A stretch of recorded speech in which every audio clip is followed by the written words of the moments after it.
अस्सलाम वालेकुम क्लास 3। उम्मीद है कि आप सब ईमान और सेहत की बेहतरीन हालत में होंगे। हमारा आज का लेक्चर नंबर 9 है, मजमून उर्दू। हमारा उन्वान वाहिद जमा है। वाहिद वो कलमा जो एक चीज को जाहिर करता है, जिसमें सिर्फ एक चीज के बारे में जिक्र किया जाता है। अब आपको इस लाइन को समझने के लिए लफ्ज कलमा समझने की जरूरत है कि लफ्ज कलमा होता क्या है। अब यहाँ आया कलमा बामायना लफ्ज को कहा जाता है। ऐसा लफ्ज जो मायने रखता हो, जिसको सुनते साथ आपके दिमाग में उसका तसव्वुर वाज़ेह हो जाता हो, हम उस लफ्ज को कलमा कहते हैं। ऐसे अल्फाज जिनका मतलब वाज़ेह हो, हम उन्हें कलमा कहते हैं। देखिए अब आपके पास अल्फाज आते हैं, दो किस्म के अल्फाज आते हैं। आपके पास यहाँ आ रहे चाय वाय। अब आपके पास वाय भी अल्फाज है, लेकिन उसको सुनते साथ आपके पास कोई मतलब वाज़ेह नहीं होता। लेकिन जैसे ही आप लफ्ज चाय को सुनते हैं तो आपके पास जो मतलब है वो वाज़ेह हो जाता है, आपके दिमाग में उसका तसव्वुर आ जाता है। ठीक है, तो ऐसे अल्फाज जिनका मतलब वाज़ेह हो जाए सुनते साथ ही, हम उस लफ्ज को कलमा कहते हैं।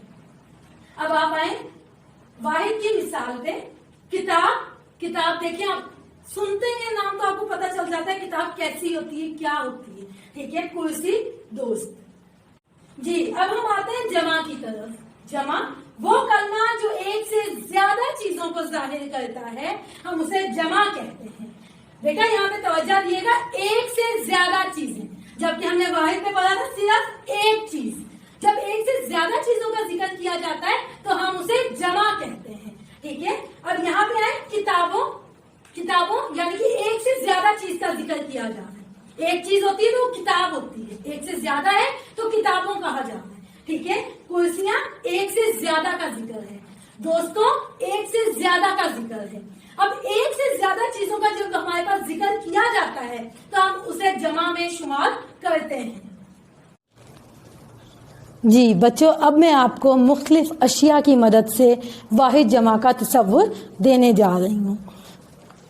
ये देखिए, ये एक तस्वीर है, एक है तो वाहिद है, एक है तो वाहिद है। ठीक है, अब हमारे पास ये एक से ज्यादा तस्वीरें हैं। ठीक है, एक से ज्यादा हैं तो जमा है। ठीक है, इसी तरह से अब हमारे पास दूसरी मिसाल आ रही है। ये एक दायरा है, ये एक दायरा है, ये एक से ज्यादा है तो ये जमा है। ठीक है, ये एक से ज्यादा दायरे हैं तो ये जमा है, ये एक है तो वाहिद है। इसी तरह से हमारे पास ये एक किताब है, ये एक किताब है तो वाहिद है। ये एक से ज्यादा किताबें हैं तो जमा है। एक चीज होगी तो वाहिद कहलाएगी, एक से ज्यादा होंगी तो जमा कहलाएंगी। ठीक है, अब हम अपनी मिसालों की तरफ आते हैं। ये देखें, आपको वाहिद लिखा हुआ नजर आ रहा है। ये सारे अल्फाज हमारे पास वाहिद के हैं। ठीक है, यानी कि ये एक चीज के बारे में जिक्र कर रहे हैं या हमें एक चीज के बारे में बता रहे हैं। इसी तरह से ये जमा लिखा हुआ है और ये जितने लिखे हुए सब जमा है, एक से ज्यादा चीजों का जिक्र किया गया है। ठीक है, अब नेकी एक है। ठीक है, एक से ज्यादा होंगी तो नेकियां होंगी। ठीक है, एक से ज्यादा होंगी तो नेकियां होंगी। दो भी हो सकती हैं, तीन हो सकती हैं।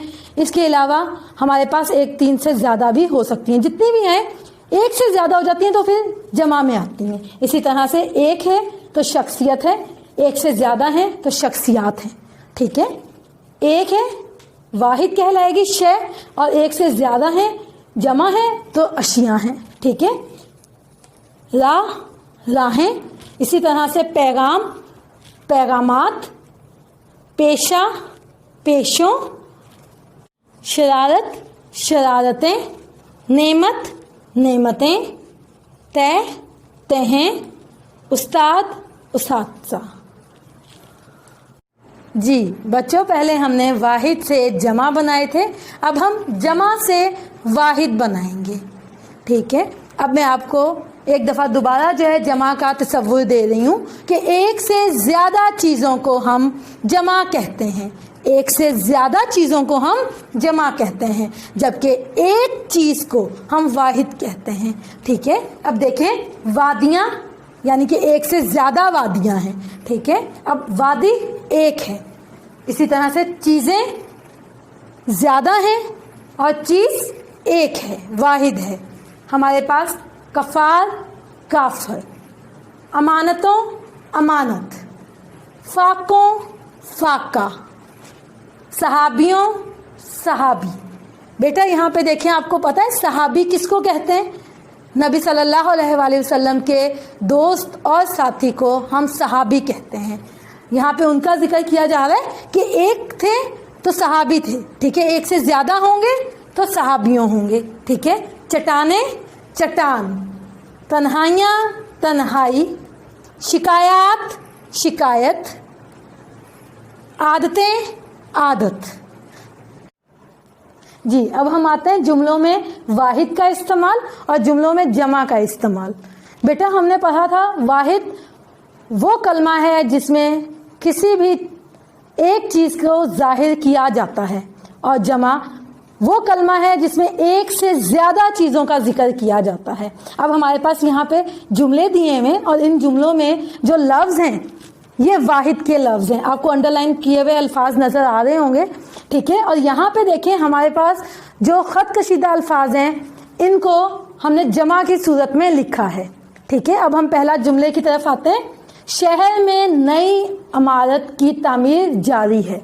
इमारत, एक इमारत का जिक्र किया जा रहा है या एक इमारत को जाहिर किया जा रहा है, ठीक है। शहर में नई इमारतों की तामीर जारी है। इमारतों दो भी हो सकती हैं, तीन हो सकती हैं, तीन से ज्यादा हो सकती हैं, ठीक है। इसी तरह से ये लफ्ज जमा का लफ्ज हो गया है, ठीक है। अब हम दूसरे जुमले की तरफ आते हैं। बीमारी की वजह से मुझे 2 दिन की छुट्टी लेनी पड़ी।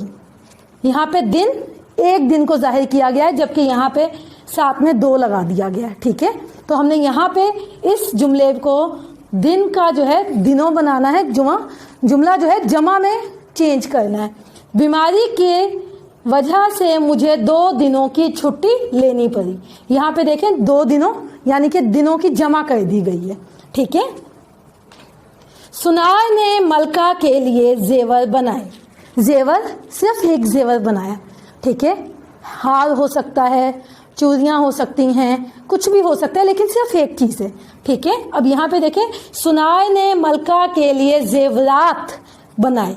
जेवरात में आपके पास ज्यादा चीजें आ सकती हैं, ठीक है, हर किस्म के जेवरात आ सकते हैं, तो ये जमा होगी।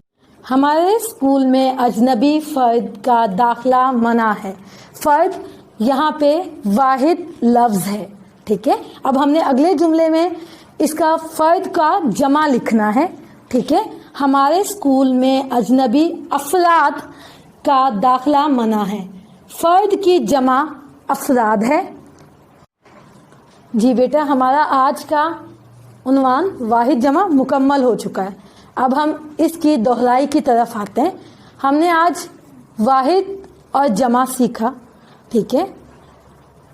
इसके बाद हमने वाहिद को जमा में बदलना सीखा, जमा को वाहिद में बदलना सीखा, फिर वाहिद और जमा को जुमलों में इस्तेमाल करना सीखा। मुझे उम्मीद है कि आपको ये टॉपिक अच्छे से समझ आ गया होगा।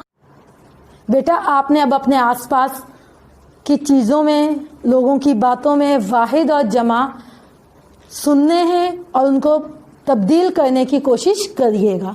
इससे आपके वाहिद और जमा की और ज़्यादा अच्छी मश्क हो जाएगी, ठीक है। अल्लाह ताला आपका हामी नासिर हो। जज़ाकल्लाह।